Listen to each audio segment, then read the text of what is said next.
আজকে আমি তোমাদের পড়াবো crystal field theory. Crystal field theory এই চ্যাপ্টারটা। ক্রিস্টাল ফিল্ড থিওরিতে তোমাদের এই সিলেবাসটা আছে। এতে আছে postulates of crystal field theory, splitting of d orbitals in octahedral and tetrahedral fields. প্রথমে এটা পড়বো। তারপরে সিএফএসি কাকে বলে? সিএফএসি বলতে crystal field stabilisation energy, crystal field stabilisation energy. তারপরে আমরা পড়বো CF effects, crystal field effects, strong and weak field ligands. তারপর পড়বো ফ্যাক্টরস অ্যাফেক্টিং দ্য ডেল্টা। ডেল্টাটা এখানে বলা হচ্ছে, সেটা পরে পরে পড়ছি আমরা। ডেল্টা আমরা কাকে বলছি? স্পেকট্রোকেমিক্যাল সিরিজ পড়বো। আর comparison of CFSE for octahedral and tetrahedral complexes, এগুলোর কয়েকটা এক্সাম্পল পড়বো। আর বি পার্টে আছে আমাদের জান টেলার ডিস্টরশন, জান টেলার ডিস্টরশন। তাহলে প্রথমে আমরা এ পার্টটা পড়বো, তারপর বি পার্টটা। সবার প্রথমে আমরা দেখছি postulates of crystal field theory. Crystal field theory পস্টুলেটগুলো কি কি না আমরা জানি। প্রথমে আমরা পড়েছি যে লিগ্যান্ডগুলো পয়েন্ট চার্জ হিসেবে এটা ওরা কনসিডার করে। 2 নাম্বার হচ্ছে লিগ্যান্ড আর মেটালের মধ্যে যে ইন্টারাকশনটা হয় সেটা ইলেকট্রোস্ট্যাটিক। 3 নাম্বার হচ্ছে যখনই লিগ্যান্ডগুলো মেটালের কাছে আসে, মেটালের কাছাকাছি আসে, মেটালের আমরা জানি 5টা ডি অরবিটাল এরকম ডিজেনারেট থাকে। ডিজেনারেট মানে কি? ডিজেনারেট মানে কি? 5টা সমান এনার্জির অরবিটাল। ডি এর 5টা সমান এনার্জির অরবিটাল থাকে, আমরা সেটা জানি। কিন্তু যখনই একটা মেটালের কাছাকাছি লিগ্যান্ড ফিল্ড আসে, সেই ইলেকট্রোস্ট্যাটিক ইন্টারাকশনের জন্য এই 5টা অরবিটাল আর সেম এনার্জি লেভেলে থাকতে পারে না, এটা স্প্লিট করে যায়। স্প্লিট করে কি হয় না, অক্টাহেড্রাল ফিল্ডে স্প্লিট করে এটা দুভাগে চলে যায়, একটা লোয়ার এনার্জি হয়, একটা হায়ার এনার্জি হয়। হ্যাঁ, তো এবারে আমরা এই স্প্লিটিংটা পড়বো। Splitting of d orbitals in octahedral and tetrahedral fields. Octahedral ফিল্ডে দেখো 5টা ডি অরবিটাল থাকে, এরা দুটো সেটে ভেঙে যায়, একটা T2G একটা EG। ই মানে ডাবলেট, ডাবলেট দুটো। আর টি মানে ট্রিপলেট, ট্রিপলেট মানে 3টে। এখানে তাই জন্য ট্রিপলেট 3টে অরবিটাল আর তার উপরে দুটো। এইটা তাহলে হায়ার এনার্জি, যেহেতু উপরে আছে, এটা হচ্ছে সমান এনার্জি। এটাকে আমরা বলছি ব্যারি সেন্টার, ব্যারি সেন্টার। আর এর যে উপরের যে দুটো অরবিটাল গেছে তাদেরকে আমরা হায়ার এনার্জি বলছি, অরবিটাল বলছি ইজি দুটো। আর এর ব্যারি সেন্টারের নিচে যে 3টে স্টেবল অরবিটাল গেছে তাকে আমরা বলছি T2G। এটা গেল অক্টাহেড্রাল ফিল্ডে ডি অরবিটাল স্প্লিটিং। এবারে আমরা যদি টেট্রাহেড্রাল ফিল্ডে দেখি কিভাবে হবে। টেট্রাহেড্রাল ফিল্ডে ঠিক উল্টোটা হবে। Splitting of d orbitals in tetrahedral field. Tetrahedral ফিল্ডে কি রকম হবে না, অক্টাহেড্রাল ফিল্ডটা আমরা ভালোভাবে এঁকে দেখাই প্রথমে। অক্টাহেড্রাল ফিল্ড, হ্যাঁ, এটা ধরো এনার্জি, এটা ফ্রি আয়নটা, ফ্রি আয়ন। ফ্রি আয়নটা এইভাবে গিয়ে লিগ্যান্ডের সংস্পর্শে এসে প্রথমে একটা হায়ার এনার্জিতে গেল, সেটাও খুব 5টা অরবিটাল সমান এনার্জিতেই থাকছে। এরপরে এরা স্প্লিট করছে দুটোতে, যেটা আমরা আগে দেখলাম না, ইজি T2G 3টে। এটা হচ্ছে অক্টাহেড্রাল ফিল্ড আর এটা ব্যারি সেন্টার।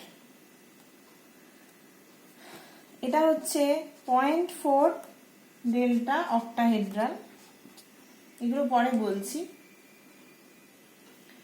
আর উপরেরটা হচ্ছে 0.6 ডেল্টা অক্টাহেড্রাল। তাহলে এই যে ব্যারি সেন্টারটা থেকে এরা 0.6 ডেল্টা অক্টাহেড্রাল উপরে আর এরা 0.4 ডেল্টা অক্টাহেড্রাল নিচে, মানে এরা এত গুণ স্টেবল আর এটা এত গুণ ডিস্টেবল। তাহলে ডেল্টা অক্টাহেড্রাল মানে কি না, এইটা হচ্ছে ডেল্টা অক্টাহেড্রাল, পুরো এই যে এনার্জি গ্যাপটা বলা হচ্ছে T2G আর EG লেভেলের মধ্যে, সেটাকে আমরা বলছি ডেল্টা অক্টাহেড্রাল। এবারে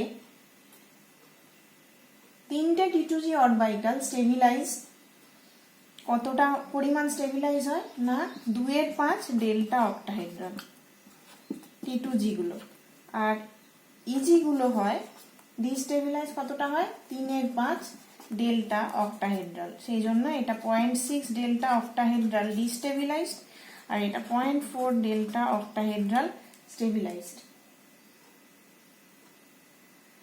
এবারে CFSE কাকে বলে না, আমরা তারপরে পড়ব যে টেট্রাহেড্রালের অরবিটাল স্প্লিটিংটা কেমন হয়, টেট্রাহেড্রাল ফিল্ডে অরবিটাল স্প্লিটিংটা কেমন হয়। এরকমই হবে, ধরো এটা হচ্ছে ফ্রি আয়ন, এটা আমরা টেট্রাহেড্রাল ফিল্ড করছি। ফ্রি আয়ন এটা যখন লিগ্যান্ডের সংস্পর্শে এলো তখন এর এনার্জিটা একটু বাড়লো, কিন্তু তিনটেই সমান থাকলো। আর এরা কিভাবে স্প্লিট করবে, ঠিক উল্টোটা, উপরে থাকবে T2, নিচে থাকবে E।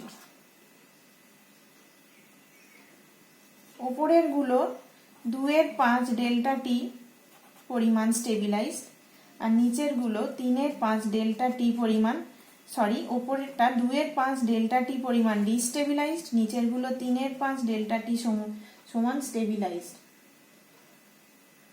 আচ্ছা, এবারে এটা উল্টো কেন হলো না, টেট্রাহেড্রালের ক্ষেত্রে DXY, DXZ আর DYZ অরবিটাল গুলো T2 অরবিটাল। T2 অরবিটাল গুলো কোনগুলো, এই তিনটে DXY, DXZ, DYZ, আর DX2Y2 আর DZ2 যে অরবিটাল গুলো সেগুলো হচ্ছে E অরবিটাল। অক্টাহেড্রালের ক্ষেত্রেও তাই, শুধু এখানে জিটা আমরা যোগ করছি না। অক্টাহেড্রালের T2G গুলো এইগুলো আর EG গুলো এইগুলো। তাহলে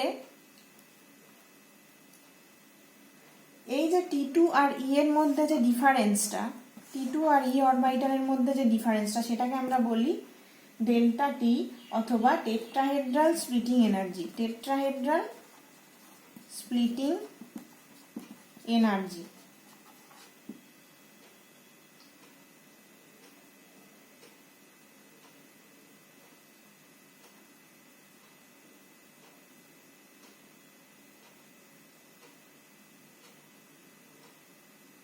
তাহলে জিটা কেন এখানে লেখা হচ্ছে না, না টেট্রাহেড্রালের ক্ষেত্রে কোনো সেন্টার অফ সিমেট্রি থাকে না, সেই কারণে অক্টাহেড্রালের ক্ষেত্রে লেখা হচ্ছে T2G, টেট্রাহেড্রালের ক্ষেত্রে এই জিটা থাকছে না, আমরা শুধু T2 লিখছি।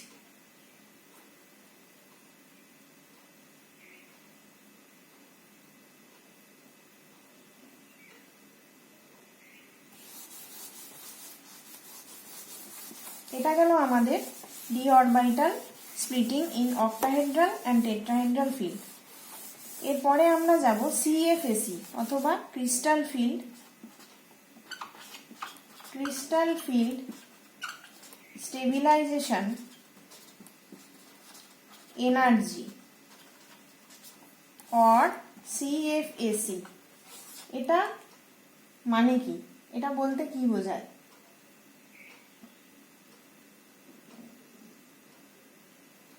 না, এটা হচ্ছে যে স্টেবিলিটিটা আমরা পাই একটা ট্রানজিশন মেটাল আয়নকে একটা ক্রিস্টাল ফিল্ডে একটা সেট অফ লিগ্যান্ডের মধ্যে, আমরা যখন একটা মেটালকে মেটালটাকে যদি আমরা এম ধরি, এই মেটালটাকে যখন আমরা লিগ্যান্ডের মধ্যে রাখি তখন যে সেট অফ অরবিটালগুলো পাই আমরা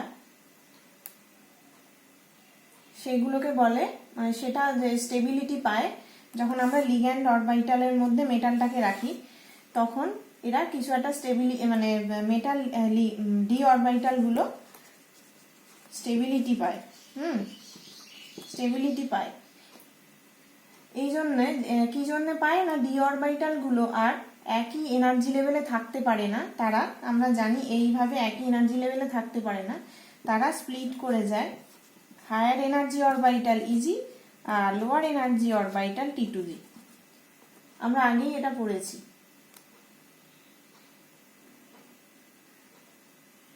তাহলে যদি এখানে কোনো ইলেকট্রন এই অরবিটালগুলোকে অকুপাই করে, তাহলে মেটাল আয়নটা স্টেবল লিগ্যান্ড ফিল্ডে, এই ব্যারি সেন্টারটা, এটা হচ্ছে ব্যারি সেন্টার, এটা হচ্ছে ব্যারি সেন্টার। তাহলে যদি এখানে কোনো ইলেকট্রন অকুপাই করে মেটালের, তাহলে সেই ইলেকট্রনগুলো স্টেবিলিটি পায় with respect to Barry centre. Barry সেন্টারের থেকে এই লিগ্যান্ড, এই যে টি টু জি অরবিটালটা, এটা বেশি স্টেবিলিটি পায় এই ইলেকট্রনগুলো।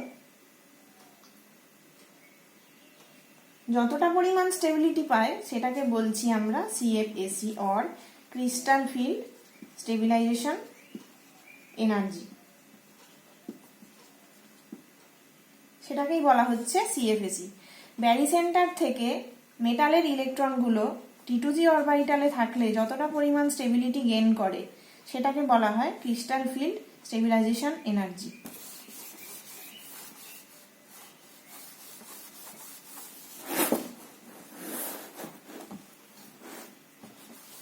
এরপরে তোমাদের সিএফএসির সাথে, সিএফএসির পরে তোমাদের সিলেবাসে আছে হচ্ছে, সিএফএসির পরে তোমাদের আছে crystal field effects for weak and strong field ligands. Crystal field effect in case of weak field or strong field ligand।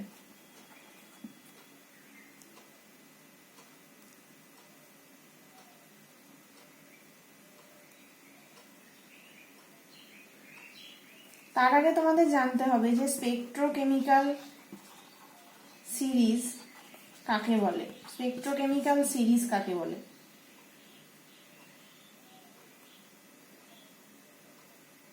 স্পেকট্রোকেমিক্যাল series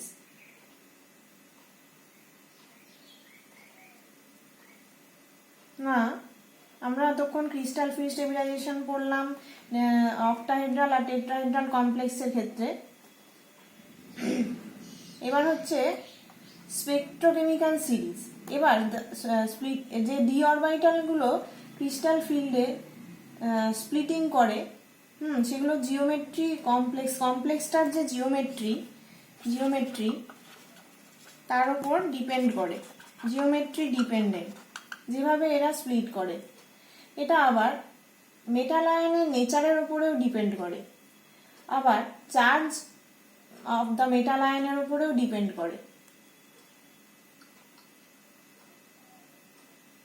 তাহলে কাকে স্ট্রং ফিল্ড আর উইক ফিল্ড বলা হয়? যে লিগ্যান্ডগুলো টি two G R easy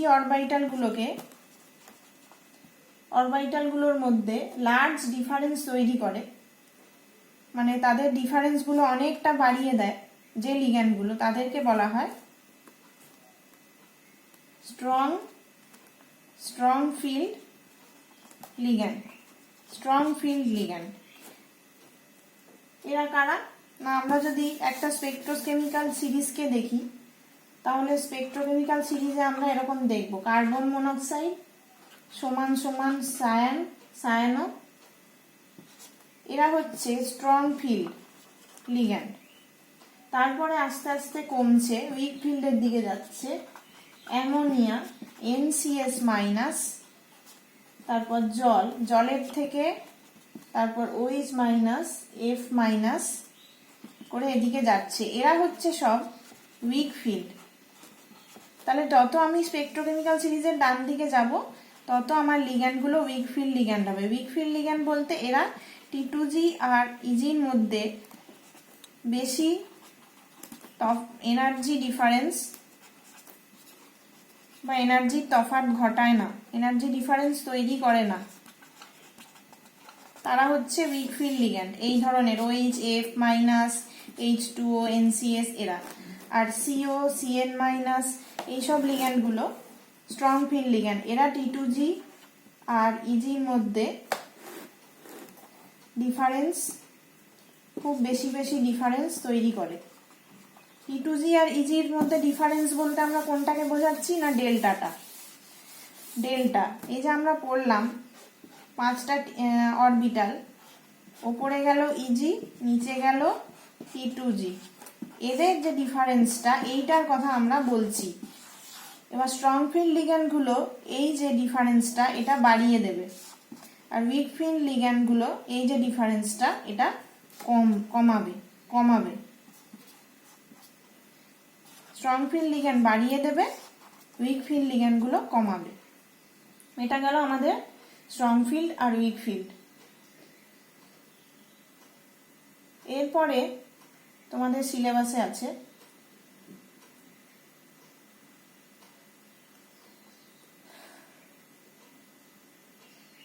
factors affecting the magnitude of delta. এই যে delta কোন কোন ফ্যাক্টরের ওপর ডিপেন্ড করে, মানে এই ডেল্টাটাকে কে কমা বাড়া কোন কোন ফ্যাক্টরের ওপর ডিপেন্ড করে, এগুলো একটা একটা করে আমি এবার বলবো।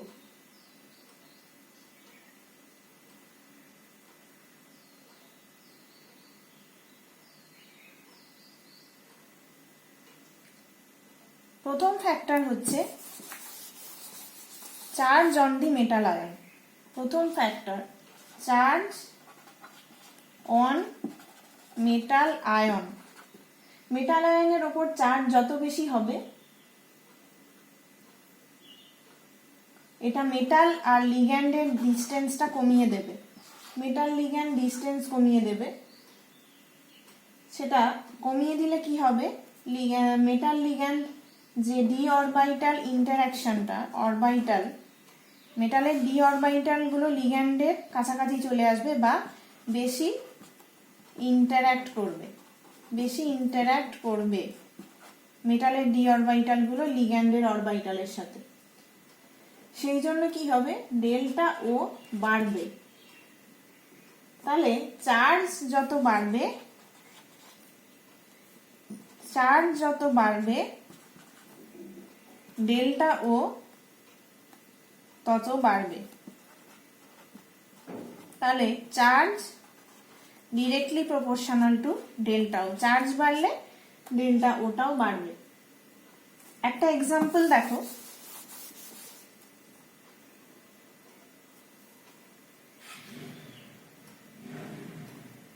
VH2O6 2+, এটাকে মেটালের চার্জ কত, 2+। এটা ডেল্টা ও হচ্ছে 11,800 সেন্টিমিটার ইনভার্স। আর এই কমপ্লেক্সটার একই যদি এর চার্জটা 3+ হয়, তাহলে ডেল্টা ওটা অনেক বেশি হচ্ছে, 17,850 সেন্টিমিটার ইনভার্স। সুতরাং আমরা দেখছি যত চার্জ বাড়ছে 3+, এর চার্জটা যত বেশি হবে, এটা 2+, এর চার্জ যত বেশি হবে তার ডেল্টা ও মানে এই যে T2G আর ইজির মধ্যে যে ডিফারেন্সটা এর ক্ষেত্রে বেশি হচ্ছে, যেটা চার্জ বেশি। তাহলে প্রথম পয়েন্ট গেল charge on the metal ion. দ্বিতীয় ফ্যাক্টরটা কি, principal quantum number of the metal. Principal quantum number of the metal মানে মেটালটা কোন পিরিয়ডে আছে পিরিয়ডিক টেবিল।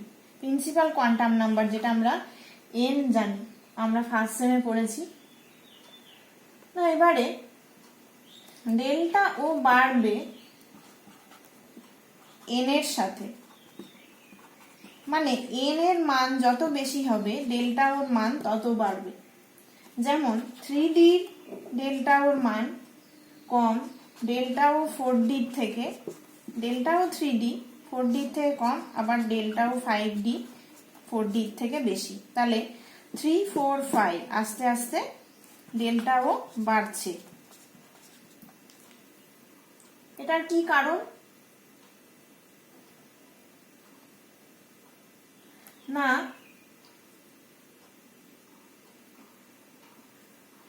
যে এনটা বাড়লে, এন বাড়লে রেডিয়াস বাড়ে।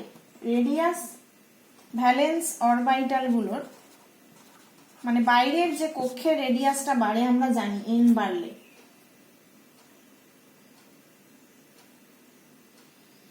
সেহেতু কি হয়, রিপালসিভ লিগ্যান্ড লিগ্যান্ড ইন্টারঅ্যাকশন যেটা, সেটাও বাড়ে। রিপালসিভ লিগ্যান্ড লিগ্যান্ড যে ইন্টারঅ্যাকশন বাড়ে। রেডিয়াস বাড়লে রিপালসিভ লিগ্যান্ড লিগ্যান্ড ইন্টারঅ্যাকশনটা বাড়ে। তাই জন্য এম এর ডিস্টেন্স গুলো কমে আর স্ট্রং ডি অরবিটাল ইন্টারঅ্যাকশন হয়। সেই জন্য ডেল্টা ও বাড়ে। যেমন ধরো একটা এক্সাম্পল, কোবাল্ট। এটা হচ্ছে 3D, কোবাল্টের 3D আছে আমরা জানি। কোবাল্ট 3+ হচ্ছে D6 সিস্টেম, আমরা জানি 3D6 সিস্টেম। তাহলে এর ডেল্টা ওর মান হচ্ছে 22,900 সেন্টিমিটার ইনভার্স। আবার রোডিয়ামের ক্ষেত্রে দেখো